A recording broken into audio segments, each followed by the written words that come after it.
প্রিয় দর্শক শ্রোতা, আসসালামু আলাইকুম। আশা করি সবাই ভালো আছেন।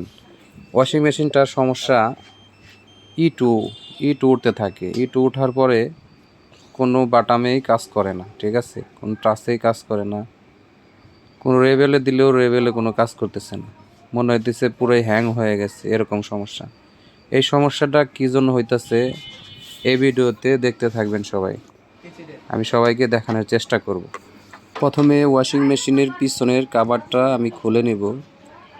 ওয়াটার লেভেল সেন্সরের সমস্যাটা আমার কাছে আগে থেকে মনে হচ্ছে। তারপর আমি এখন এটা খুলে নিব। খুলে নেওয়ার পরে দেখি, খুলে নিচ্ছে এটা।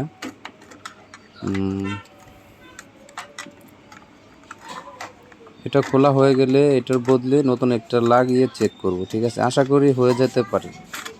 বিশেষ করে এই সমস্যাটার কারণেই আপনার ওয়াটার লেভেল সেন্সরের প্রবলেমটা থাকে, ঠিক আছে।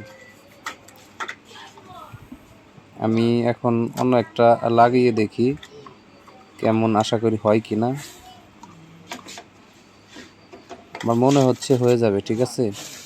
তার আগে জায়গাটা ভালো করে পরিষ্কার করে নেবেন।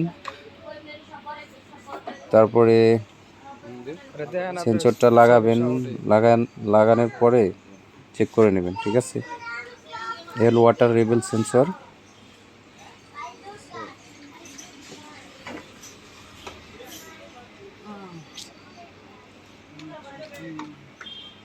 এখন এটা চালাই দেখব, ঠিক আছে। যদি ওই সমস্যাটা আশা করি থাকবে না, দেখি স্টার্ট করে।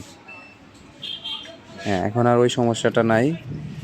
আগে কিন্তু এখানে ইটু উঠতো, ঠিক আছে। ইটু ওঠার পরে কিন্তু পুরোই কাজ করতো না, এটা হ্যাং হয়ে যেত। এখন কিন্তু ওই সমস্যাটা নাই।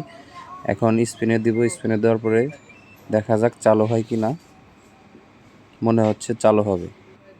হ্যাঁ, চালু হয়ে গেছে, আস্তে আস্তে ঘুরতেছে, স্পিড হচ্ছে। কাজটা সাকসেস। সবাই এইভাবে ভিডিওটা দেখে ঠিক করে নিতে পারবেন। আমার ভিডিওটা কেমন হলো অবশ্যই লাইক, কমেন্ট এবং শেয়ার করবেন। ইউটিউব চ্যানেলকে অবশ্যই সাবস্ক্রাইব করবেন, আর ফেসবুক চ্যানেলে ফলো দিতে একদমই ভুলবেন না।